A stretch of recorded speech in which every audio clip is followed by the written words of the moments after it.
বিড়ালের কানের মাইট হলো অতি ক্ষুদ্র পরজীবী পোকা, যা বিড়ালের কানের ভেতরে বসবাস করে এবং কানের লোম ও ত্বকের কোষ খেয়ে বেঁচে থাকে। এগুলো কিন্তু খালি চোখে দেখা যায় না এবং এটি খুব দ্রুত বংশ বিস্তার করে। বিড়ালের কানের মাইট একটি সংক্রামক রোগ, খুব সহজেই একটি বিড়াল থেকে অন্য বিড়ালে ছড়িয়ে পড়তে পারে।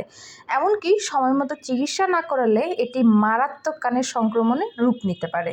বিড়ালের কানের মাইট নিয়ে আপনাদেরকে জানাতে আমি একটা নতুন প্রোডাক্টের সঙ্গেও পরিচয় করিয়ে দিই, যা ক্যানিভা এই প্রথমবার নিয়ে এসেছে বিড়ালের জন্য। আর আমিও যখন দেখলাম এটা টুনটুনের জন্য অনেক উপকারী, তাই আমিও সাথে সাথে অর্ডার করে দিয়েছি টুনটুনের জন্য এই ওয়েট টিস্যুটা। গরমকালে যখন তখন চাইলেই বিড়ালদেরকে গোসল করানো যায় না।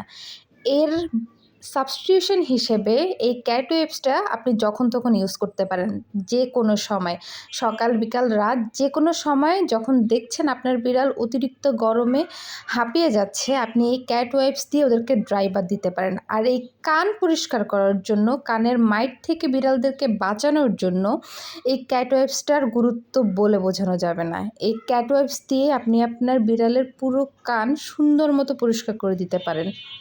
এটি সম্পূর্ণ অ্যালকোহল ফ্রি, এই জন্য বিড়ালের কোনো ক্ষতির সম্ভাবনা নেই।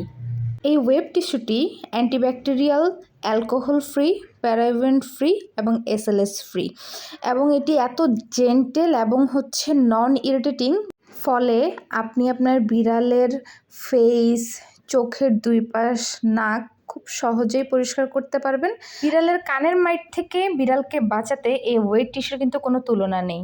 এই ওয়েট টিস্যু ব্যবহারে আপনার বিড়ালের কান পরিষ্কার থাকবে, আর যদি তাও কোনো কারণে কানের মাইট ছড়িয়ে যায় তাহলে খুব দ্রুত ভেটের সাথে যোগাযোগ করে এর প্রতিরোধ ব্যবস্থা নিতে হবে।